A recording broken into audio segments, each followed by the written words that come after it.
बौद्ध साहित्य में कहा गया कि यस धम्मो सनातनम, बौद्ध धर्म को ही सनातन धर्म कहा गया है। प्रधानमंत्री जी मोदी जी बाहर जाते हैं तो बुद्ध का ही नाम लेते हैं। और जब तक बुद्ध को नहीं मानेंगे इनका इस देश का विकास होना सुनिश्चित नहीं होगा। जो बुद्ध के सिद्धांतों पर चला वही देश का भला किया, प्राणी मात्र का कल्याण किया।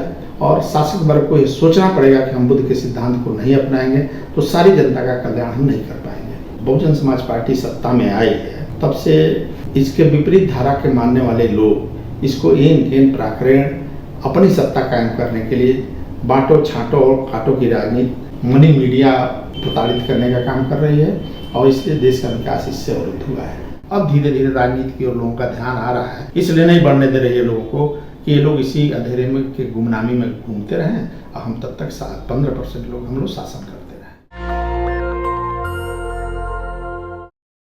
नमस्कार, आप देख रहे हैं नेशनल दस्तक। मैं हूं श्रवण कुमार और हमारे साथ जी बात करने के लिए राम शरण सिंह सेतवार जी हैं, दो बुद्धिस्ट हैं और ओबीसी समाज से आते हैं। मैं इन्हीं से जानने की कोशिश करूंगा जिस तरह से देश में ही नहीं विश्व में जिस तरह से बुद्ध, भगवान बुद्ध को लोग जानते हैं, इसके पीछे की क्या वजह है। पहले तो स्वागत है सर हमारे चैनल। धन्यवाद आपका और आपके चैनल का स्वागत बुद्ध की धरती पर मैं करता हूँ। सर, आप बौद्ध धर्म कब अपनाएं और क्या आपको लगा कि जो बुद्धिस्ट हैं इस देश का अगर बात की जाए तो सर्वप्रथम सनातन जो है वो बुद्धिस्ट से आता है। देखिए, भारत की जितनी खत्तीय जातियां हैं, खेती करने वाली जातियां हैं, वो सारी बुद्धिस्ट थी। जो सनातन धर्म की बात करते हैं, बौद्ध साहित्य में कहा गया कि यस धम्मो सनातनम, बौद्ध धर्म को ही सनातन धर्म कहा गया है। जो प्रकृति के नियम है, प्रकृति के निसर्ग के नियम है, वही सनातन धर्म है। आप खत्ती की जो बात कर रहे हैं, जो किसान जात की बात कर रहे हैं, उसमें ओबीसी में तमाम कुर्मी, कोई कुशवाहा, तमाम जातियां हैं। तो आप सर हमें लग रहा है ओबीसी में कुर्मी समाज से आप आते हैं। जी जी। तो आप खत्ती जातियों की बात कर रहे हैं, तो थोड़ा सा इतिहास को हमारे चैनल के माध्यम से बताइए। देखिए, आज से 563 ईसा पूर्व भगवान बुद्ध का जन्म हुआ। बौद्ध साहित्य में त्रिपिटक में दिग् निकाय में कहा गया है कि 9 मल्ल की थी, यहाँ मल्लों का गणराज्य था और जितनी खत्तीय जातियां हैं इनमें शामिल हैं मल्ल, सेंथवार, कुर्मी, पटेल, पटनवार, सचान, गंगवार और साथ ही मौर्य, शाक्य और सैनी।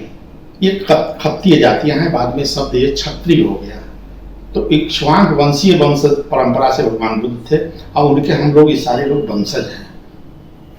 भगवान बुद्ध ने इनको खत्तीय जातियां कहा है क्योंकि मल्लों के राज्य में परिनिवृत्त हुए थे। तो पावा के मल्लों ने और अनुपिया के मल्लों ने और जितने भी गणराज्य के शासक थे सबने कहा कि हम भी खत्तिया, भगवान भी खत्तिया, मैं भी क्षत्रिय हूँ, खत्तिय हूँ, भगवान भी खत्तिय थे। इनकी अस्थियों को मुझे पूजा करने का अवसर मिला दिया जाए। मल्लों ने सबको धातु वितरण स्थल करके सबको पूजा का अवसर दिया। और आज वही है कि ग्लोबली पूरे भारत ही नहीं पूरे विश्व में 46 देशों में बौद्ध धर्म को माना जाता है और उन 46 देशों के दिग् निकाय में परिनिब्बाण सूत्र में इन जातियों का पूजा के मंत्रों में नाम है।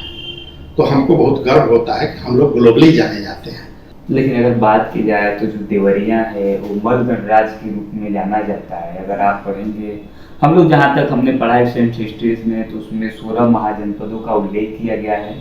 उसमें तमाम गणराज्य 6 गणराज्यों का उल्लेख किया गया है, जिसमें मल्ल गणराज्य देवरिया का उल्लेख मिलता है। तो आप लोग मल्ल समाज से आते हैं, आप लोग राजा महाराजा हुआ करते थे। क्या वजह है कि आप लोग का जो जल जंगल जमीन है, वो जो कम लोग हैं जिनका यहाँ मूल निवासी भी नहीं है, वो आप लोग उसे दे देते हैं? देखिए, 6वीं शताब्दी तक 622 ईस्वी तक वैशाख भारत आया था। हर्ष का शासन मूल साम्राज्यों में था, मूल शासकों में था। उस समय हम लोगों का शासन था। 16 महाजनपदों में 6 महाजनपद जो है गणराज्यों के शासन व्यवस्था में था। कुछ राज्य जो है राजशाही की व्यवस्था के अंतर्गत थे। लेकिन मल्लों का शासन 9 मल्ल की जो कही जाती है उसमें शाक्य, कोली, मौर्य, लिच्छवी, ये सब गणराज्य आज के लिच्छवी चनऊ हैं। ये सब खत्तीय जातियां हैं जो भगवान बुद्ध के समय में एक थी। हमारे भगवान, हमारे ही कुल में 2 भगवान उत्पन्न हुए, भगवान महावीर, भगवान बुद्ध। तो हमको इनके सिद्धांतों पर चलना चाहिए और इनका मान सम्मान जब पूरी दुनिया करती है, यहाँ तक कि माननीय प्रधानमंत्री जी मोदी जी बाहर जाते हैं तो बुद्ध का ही नाम लेते हैं, बुद्ध के नाम से ही अपना प्रतिष्ठा पाते हैं। तो हमको पाने में और हमको अपने बौद्ध धर्म पर चलने में क्या दिक्कत है। अब देश में जो कह रहे हैं तीसरी बार जो वो प्रधानमंत्री पद का शपथ लिए, तो लाल किला से उन्होंने कहा कि यह देश बुद्ध का है न कि युद्ध का है। अभी दशहरे के एक दिन पहले जब अशोक विजयदशमी मनाया जा रहा था, उस दिन उन्होंने कहा कि यह देश बुद्ध का है। माननीय प्रधानमंत्री जी देश की सच्चाई जान चुके हैं और जब तक बुद्ध को नहीं मानेंगे इनका इस देश का विकास होना सुनिश्चित नहीं होगा। बुद्ध के सिद्धांतों पर चलने वाला शासक महान सम्राट बना है, चाहे वो सम्राट अशोक हो और चाहे सम्राट हर्षवर्धन हो। जो बुद्ध के सिद्धांतों पर चला वही देश का भला किया, प्राणी मात्र का कल्याण किया।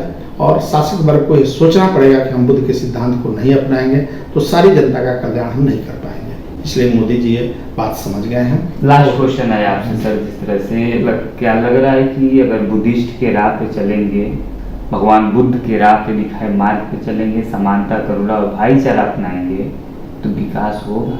जी बिल्कुल विकास होगा। बुद्ध के ही सिद्धांतों पर चलने से, बुद्ध के पंचशील के सिद्धांतों को मानने से ही देश का विकास संभव है।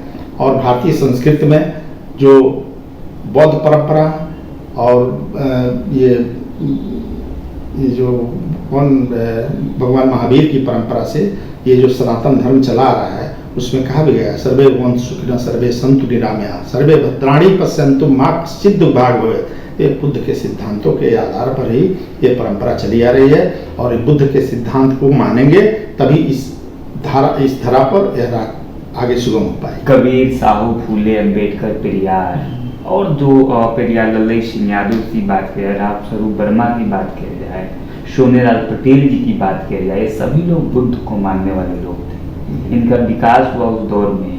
क्या कारण था कि कुछ अगर दशक से बात किया जाए तो जो बहुजन महापुरुष हैं और बहुजन बात किया जाए और भी जो बौद्ध धर्म है तेजी से तो आ रहा है, लेकिन आज भी शासन और सत्ता पे बहुजन के लोग नहीं पहुंच पा रहे। इसके पीछे की क्या वजह है? देखिए, फूले, साहू, अम्बेडकर और इसके पहले के सामाजिक परिवर्तन के नायकों ने 200 सालों तक जो है इस समाज में संघर्ष किया है। 200 सालों के संघर्ष के बाद ये बातें आई हैं। लेकिन जब बहुजन समाज पार्टी सत्ता में आई है तब से इसके विपरीत धारा के मानने वाले लोग इसको एन प्राकरण अपनी सत्ता कायम करने के लिए बांटो छांटो और काटो की राजनीति, मनी मीडिया और विभिन्न साधनों से इसको प्रताड़ित करने का काम कर रही है और इसलिए देश का विकास इससे अवरुद्ध हुआ है। हमारी मुट्ठी में, हमारे हाथ में पांचों उंगलियां बराबर नहीं है। अगर वो साथ एक साथ बंध जाती हैं वो मुट्ठी और भी मजबूत हो जाती है। तो समाज के सारे वर्गों को हमको एक साथ बांध के चलने में एकमात्र धर्म बौद्ध धर्म ही है, बुद्ध के सिद्धांत ही है। सबको एक साथ जोड़ के और देश का विकास किया जा सकता है। बीते दशकों से पूरे देश में अम्बेडकर जी की जो संविधान है लेकर घूमा जा रहा है।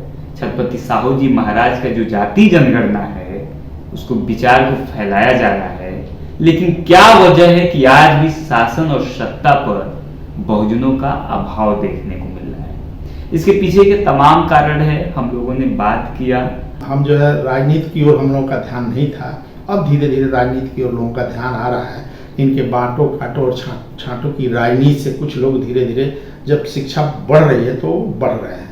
लेकिन वर्तमान सरकार अभी शिक्षा के क्षेत्र में इसलिए नहीं बढ़ने दे रही है लोगों को कि ये लोग इसी अंधेरे में के गुमनामी में घूमते रहें और हम तब तक 15% लोग हम लोग शासन करते रहें। चलिए, आप क्या सोचते हैं हमें जरूर बताइएगा। शुक्रिया। नेशनल दस्तक की आपसे गुजारिश है कि अगर इसको बचाना चाहते हैं तो नेशनल दस्तक को सब्सक्राइब करने के लिए रेड कलर के सब्सक्राइब बटन को दबाएं, फिर बेल आइकन की घंटी दबाएं। नेशनल दस्तक को बचाने के लिए बहुत जरूरी है कि हर खबर को शेयर करें, लाइक करें, कमेंट जरूर करें।